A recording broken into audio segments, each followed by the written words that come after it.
do you think about what is the best song of Stratovarius have?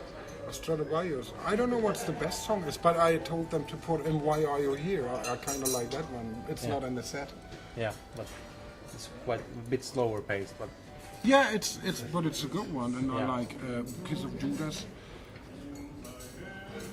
But I'll make them play Why Are You Here next time. Yeah. What do you think of this?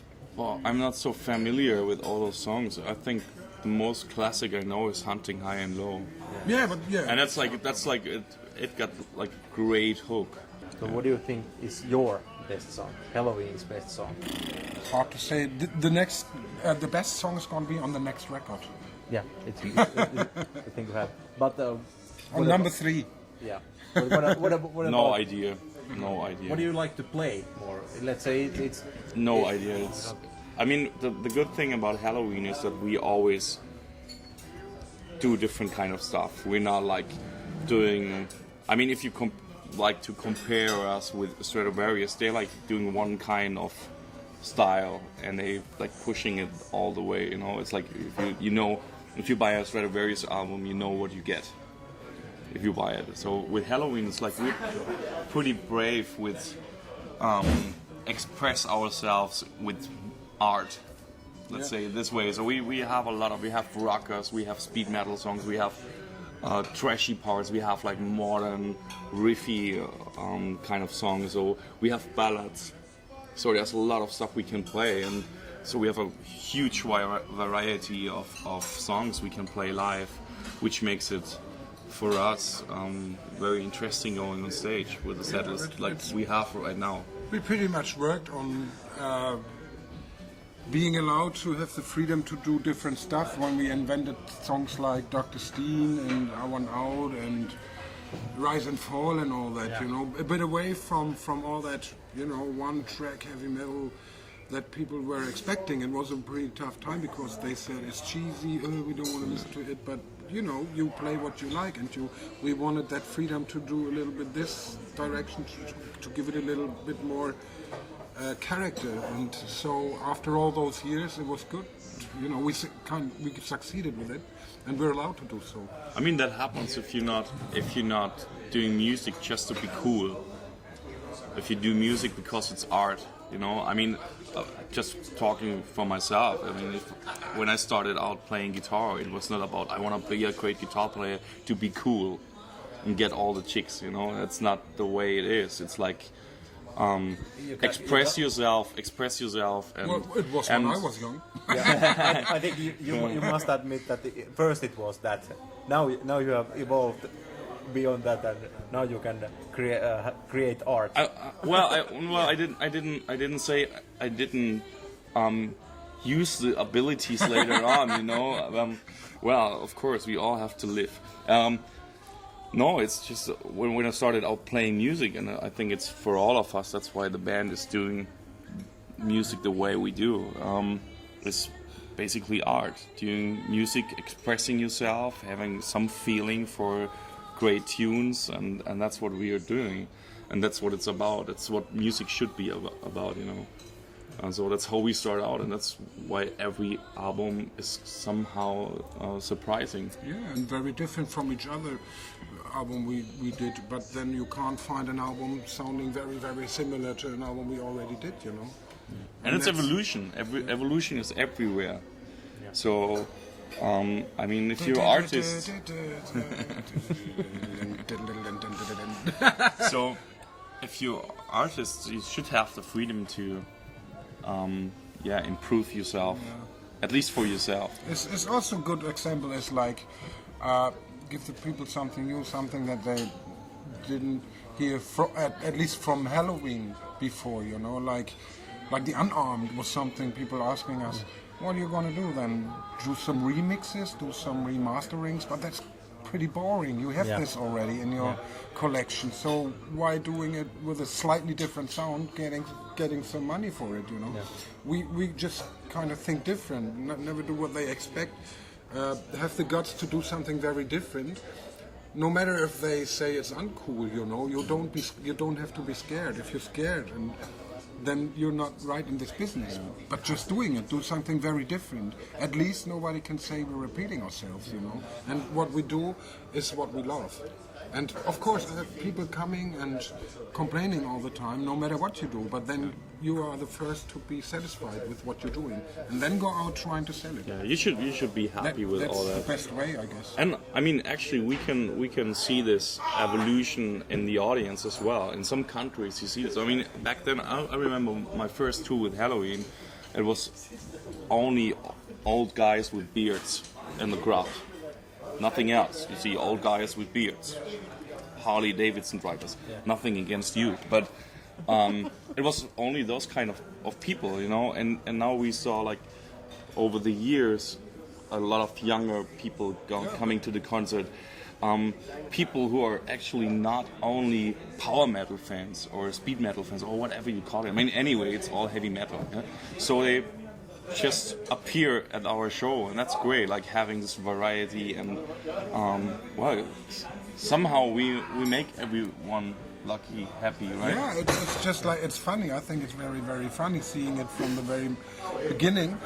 It's like we got the second generation listening to our music, you know. I've seen pictures with a girl and a boy, yeah, from back years ago, and suddenly they come with the same picture, but then they say, hello, this is our son, 16 years old, and he's going to be on the picture this time, you know.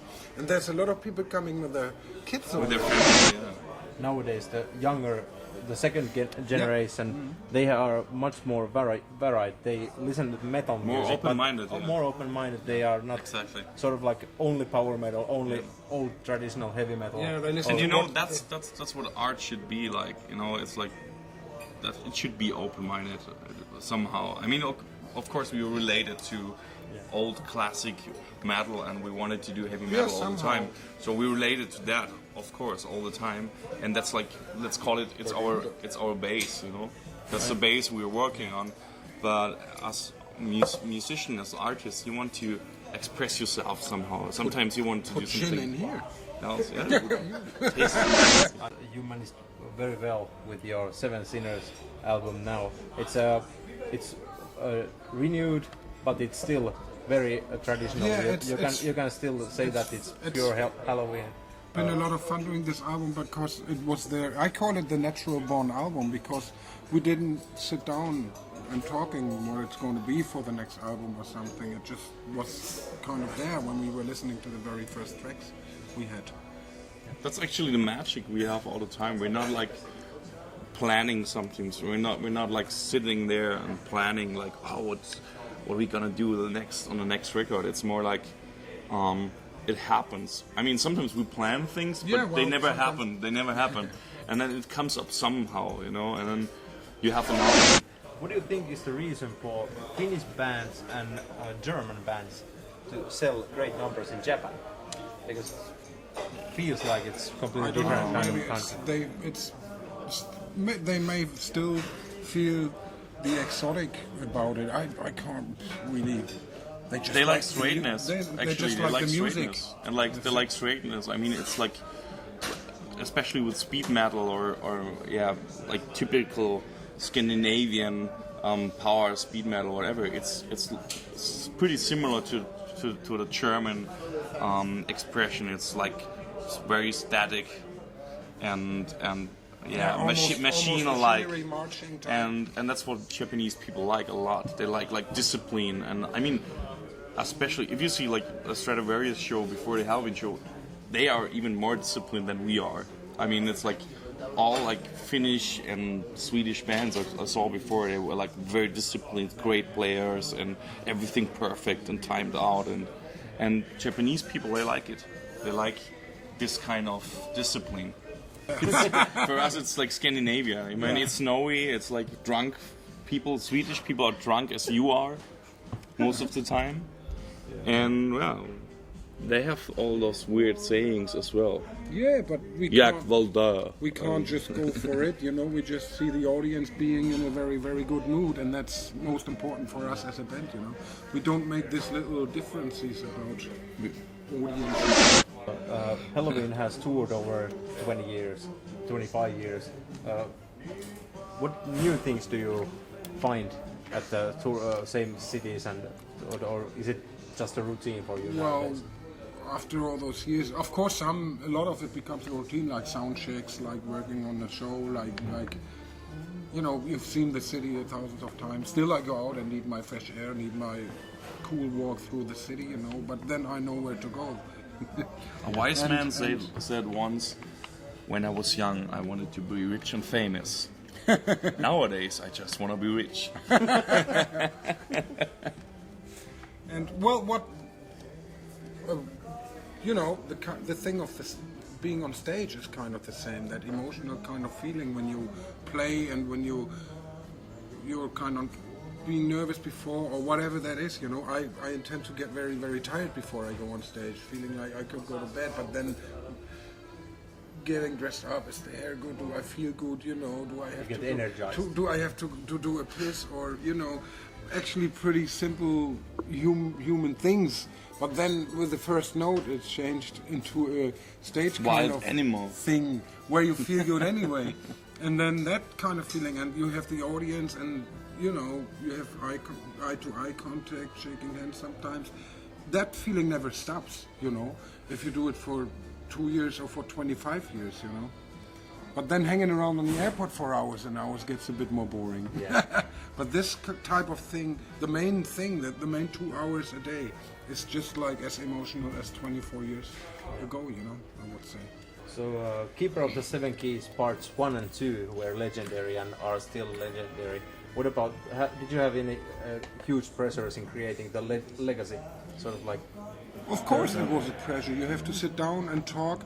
And actually it's an album you have to construct. It's not flowing like some other albums we did. You have to sit down and talk about what are we going to do. And there's parts missing, and then you think, if it's going to be a keeper, we can't just write a song like you always write a song. You got to get your head clear, everything, take every bull crap out of it that you used to write, throw that away and deal with something very new, you know, with something very different. That was like the only constructed album we did in the last couple of years. I mean, normally we don't construct anything, but this was like with this pressure of the name on it, you know. But still, we didn't know that it would be Keeper of the Seven Keys Part 3. We did when we were doing it. We left it open, so we were like, if we are satisfied in the end and we like it and we think it's good enough to be a Keeper album, to be a classic someday. Yeah. You know, I mean, you can't say it's going to be classic as Keeper Part 1 and 2 now, but maybe in 10 years, you never know. And yeah, so we didn't know that when we were doing the album. So like the Dark Ride was pretty much constructed, actually, I would say, because there were people surrounding the band, telling them what to do, trying to check something out, and you know, actually, the band is best when you just leave them, let them do what they can do best, you know, writing the way they would like to write. Otherwise, you have something going on which is not really Helloween-ish.